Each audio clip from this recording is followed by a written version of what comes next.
Salmo 15, Salmo de Davi. Senhor, quem poderá viver no seu santuário? Quem morará no seu santo monte?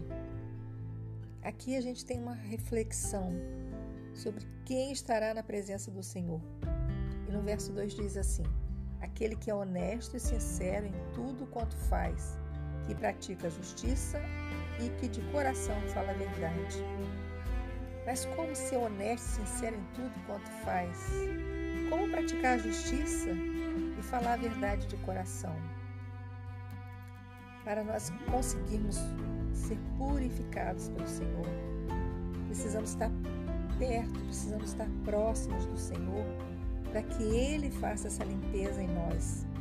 Uma das maneiras que Deus nos limpa é quando lemos a palavra e quando percebemos que alguma coisa que lemos nossa vida não está alinhada com aquele mandamento, com aquele ensinamento do Senhor. Então o Senhor, através da palavra, a palavra é água que nos limpa, nós vamos confrontando o nosso procedimento equivocado, errado, o nosso pecado, a nossa vontade de fazer diferente do que é o certo.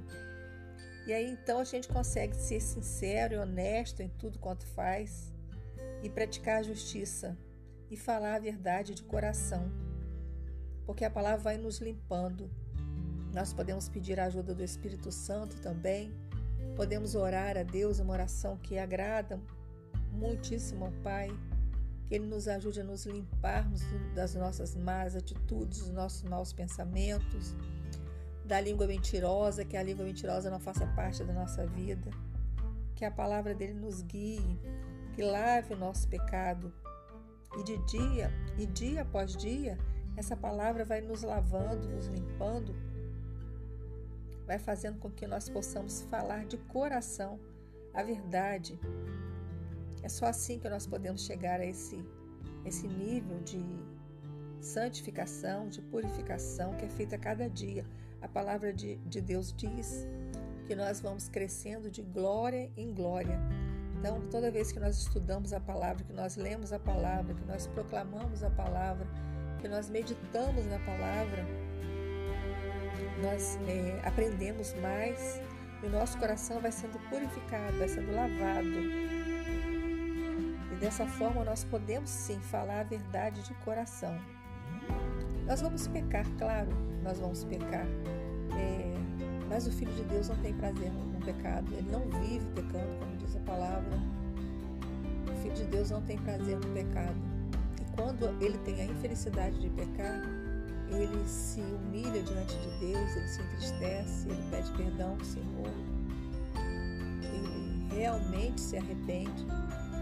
E se por algum motivo, por estar muito afastado da presença de Deus, da palavra de Deus, da comunhão na igreja, o coração fica endurecido e mesmo sabendo que está em pecado, não consegue sentir arrependimento, nós podemos pedir ao Senhor que o Senhor coloque arrependimento no nosso coração. E dessa forma o Espírito Santo vai trabalhar para que a gente se arrependa verdadeiramente, para que não seja uma oração de arrependimento hipócrita, para que não sejam palavras vazias, palavras que não exprimem verdadeiramente o arrependimento que Deus requer de nós para nos perdoar. E lembrando que o sangue de Jesus, quando a gente entrega a nossa vida a Jesus, quando Ele é o nosso Senhor e Salvador, o sangue de Jesus, desde que o pecado seja confessado em arrependimento, o sangue de Jesus nos purifica de todo o pecado. E com essa certeza no coração, nós podemos nos arrepender, nos aproximar do Senhor, nos arrepender, sabendo que aquele pecado vai ser totalmente lavado e ele vai deixar de existir no mundo espiritual. Glória a Deus por isso, pelo sangue precioso de Jesus que lava o nosso pecado. Aqui no verso 3 diz o seguinte: ele não usa suas palavras para destruir outras pessoas.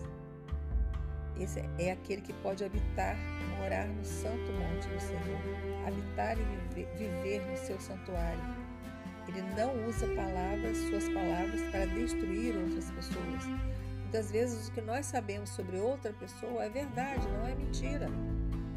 Porque aqui no final diz assim, não prejudica de propósito o seu semelhante, não repete boatos e mexericos. Boatos e mexericos não são relacionados com a verdade, mas às vezes a gente sabe de alguma coisa que é realmente verdade a respeito de alguém. Nós não precisamos falar sobre aquilo. Não precisamos usar nossas palavras para destruir outras pessoas. Quantas pessoas são destruídas por palavras que até são verdadeiras, mas que denigrem o nome daquela pessoa e a imagem daquela pessoa. Então, nós precisamos aprender. Eu preciso aprender a, quando ver o pecado do meu irmão, quando ver o erro do meu irmão, orar pelo meu irmão. E não falar do pecado do meu irmão, mas orar por ele. Orar por ele e pedir ao Senhor para me ajudar a ser do jeito que Ele quer que eu seja, santo, puro, para que eu possa viver em comunhão com meus irmãos, desejando o bem deles.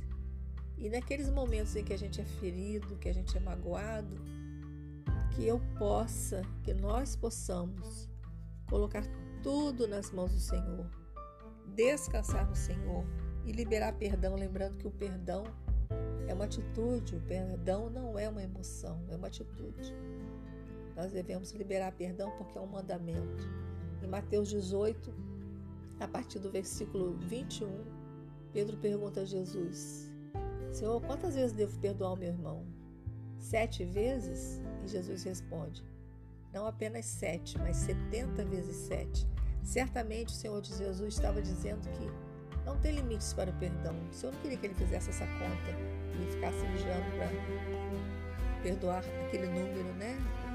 O resultado dessa soma, essa multiplicação, 70 vezes 7. Mas o Senhor estava ensinando a Pedro e a nós, através da sua palavra, que o perdão tem que ser exercitado sempre. É uma forma de nós fecharmos uma porta, uma brecha poderosa na mão do inimigo. Nós tiramos essa arma da mão do inimigo quando nós resolvemos perdoar e resolvemos não falar do pecado daquela pessoa que nos feriu. Não ficar pensando naquele pecado, naquela ofensa. Quanto mais pensamos naquela ofensa, mais aumenta a ferida emocional no nosso coração. Então, que nós aprendamos a não ficar falando do que nos magoou. É claro que nós podemos desabafar, falar uma vez com uma pessoa da nossa confiança e pedir segredo a essa pessoa, apenas para que a gente possa tirar aquele peso de dentro do peito. Isso é muito necessário e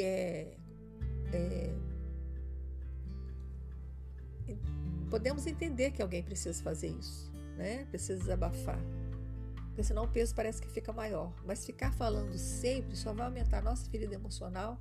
Nós vamos estar pecando contra a pessoa e aí vai ficar mais difícil a gente perdoar. Então a gente não deve ficar falando, não deve ficar lembrando daquilo que aconteceu e nem deixar que outras pessoas falem mal daquela pessoa pelo que a pessoa fez a nós.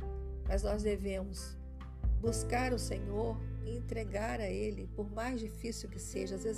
Às vezes não sempre é um processo de entrega diária e de desviar os nossos pensamentos, as nossas palavras, aquilo que aconteceu, se foi uma coisa grave que nos marcou muito, um sofrimento. Mas o Senhor entende o nosso tempo, o tempo que nós precisamos. Nós precisamos também ter atitudes práticas para que esse perdão aconteça verdadeiramente. No versículo 4 diz assim: esse homem que vive no santuário, que morará no santo monte, ele despreza o pecador rebelde. Veja, ele não despreza o pecador arrependido, ele despreza o pecador rebelde, aquele que sabe que está fazendo algo que não agrada o Senhor, mas mesmo assim continua fazendo. Ele é rebelde, ele não quer se arrepender. E esse homem que habita lá no santuário, no santo monte, ele não repete, aqui no versículo 4, ele sofre, ele respeita os homens que temem ao Senhor e sofre prejuízo, mas não deixa de cumprir a sua palavra. Então, quando ele empenha a sua palavra, ele cumpre aquele compromisso que ele se empenhou. Ele cumpre aquela palavra, mesmo que ele tenha algum prejuízo. E ele respeita os que temem o Senhor. Por quê? Porque pessoas que temem o Senhor, temer quer dizer respeitar, né? Ter assim um cuidado, uma reverência. Esse é o temor que Deus quer de nós. apesar dele ser nosso Pai, um Pai maravilhoso e amoroso, mas qual filho aqui na terra que tem um pai e que mesmo o pai sendo amoroso e bondoso não deve respeitar esse pai? Mais ainda deve respeitar pelo tipo do pai que tem. Imagina o nosso Deus, que é o nosso Pai perfeito. Então nós temos liberdade com Ele, mas também temos reverência, também temos respeito à sua presença, à sua vontade, à sua palavra, né? E esse homem que habita no Santo Monte, ele empresta seu dinheiro aos necessitados sem cobrar juros. Aqui o Senhor está explicando quem é esse homem que vai poder habitar no Santo Monte. Ele empresta seu dinheiro aos necessitados sem cobrar juros. Esse tipo de gente. Ele se recusa a aceitar suborno contra uma pessoa inocente. Jamais vai aceitar suborno para depor contra uma pessoa que ele sabe que é inocente. Jamais ele vai aceitar. Esse homem permanecerá firme para sempre na presença de Deus. E o homem aqui é humanidade, né? É homem e mulher. Então aqui estão as características que Deus está ensinando para a gente. Quem que poderá morar no seu santo monte? Quem poderá viver no seu santuário? Aquele que é honesto, sincero em tudo quanto faz, que pratica a justiça e que de coração fala a verdade. Para a gente conseguir ser esse homem, essa mulher, nós temos que nos aproximar de Deus, deixar que Ele nos lave com a sua palavra, que Ele nos cure com o seu Santo Espírito, que Ele nos exorte, que Ele nos mostre o nosso pecado. Temos que nos arrepender desses pecados, para que nós possamos ser essa pessoa aqui que pode habitar no Santo Monte. Essa pessoa que não usa palavras para destruir outras pessoas, não prejudica de propósito o seu semelhante, não repete boatos e mexericos. Então, cuidado com a nossa boca, com a nossa língua, que a gente vai falar. A gente quer falar, é verdade, a gente está até indignado com alguma situação, mas não é para falar, porque a nossa língua pode destruir uma pessoa. E essa pessoa que vive no santo lugar, ela despreza o pecador rebelde, aquele que não quer saber do Senhor, e condena abertamente o pecado. Mas ela respeita os que temem ao Senhor. Ela tem respeito, ela tem reverência, ela tem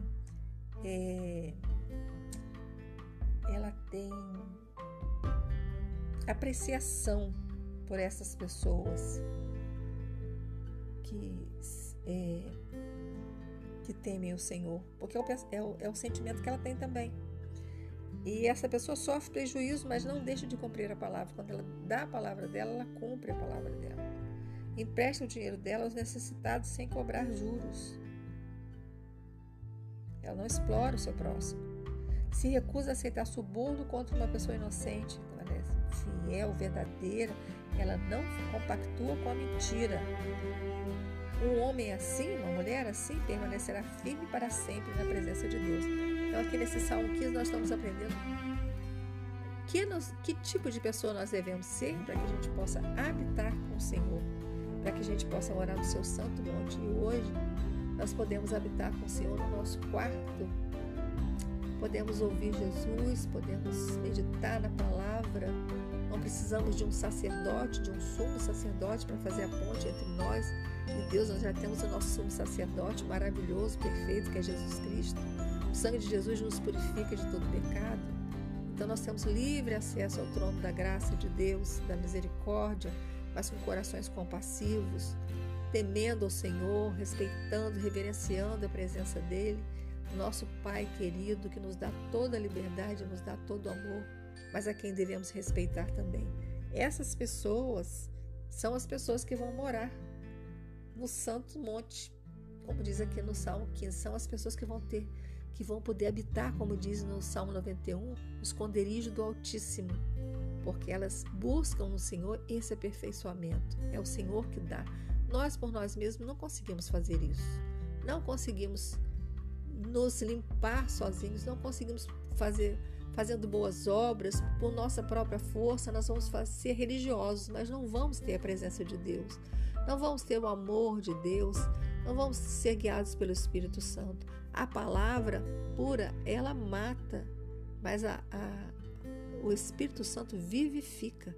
Então é a palavra de Deus e a companhia do Espírito Santo que é capaz de nos fazer essas pessoas que vão habitar no esconderijo do Altíssimo, como diz no Salmo 91, e que vão habitar aqui, morar no santo monte do Senhor. que vão ter comunhão com Jesus, com Deus Pai, com o Espírito Santo no nosso quarto, no nosso a sós com Deus, no nosso momento secreto. Que nós possamos pedir ao Senhor e nos esforçar para sermos essas pessoas que não deixam de cumprir a palavra, mesmo que sofram prejuízo. Que nós possamos, eu e você, aprender a sermos essas pessoas e pedir ao Espírito Santo ajuda. Façamos a nossa parte e peçamos ao Espírito Santo que nos ajude a fazer a parte que nós não conseguimos fazer. E nós seremos vitoriosos em nome de Jesus. Amém.